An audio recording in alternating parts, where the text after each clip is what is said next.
Death Valley coyotes have also adapted the ability to forage for caterpillars, as well as the ability to eat domesticated fruits like dates and grapes.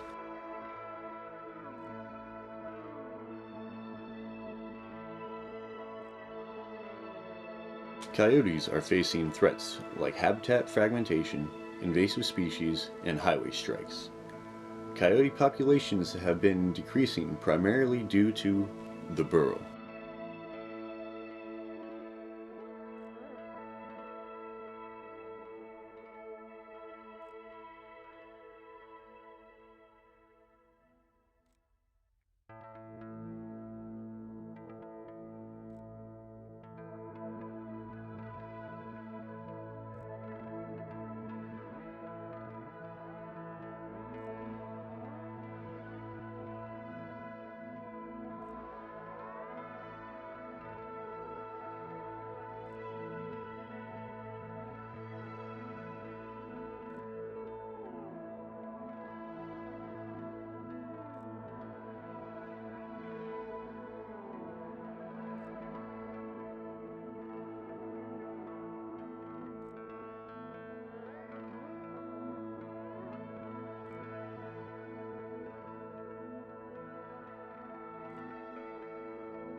The desert tortoise is only active for about 3 months of the year.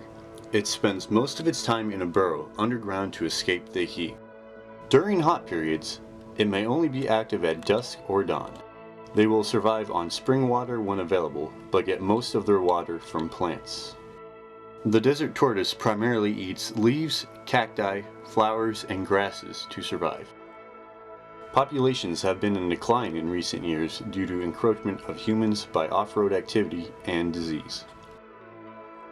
When threatened, they will urinate, losing valuable moisture, and should only be handled if in immediate danger, like on a roadway. The Devil's Hole is an underground cave system that is over 500 feet deep and remains submerged year-round. Devil's Hole is home to a rare species of pupfish known as the Devil's Hole pupfish. These pupfish have been isolated for nearly 10,000 years, and as a result, they have developed distinctive characteristics. They lack pectoral fins and are more aggressive than their relatives. It is not known whether the differences are a result of genetic divergence or a response to the conditions within Devil's Hole. The Devil's Hole pupfish exist nowhere else on Earth, but their habitat is in danger.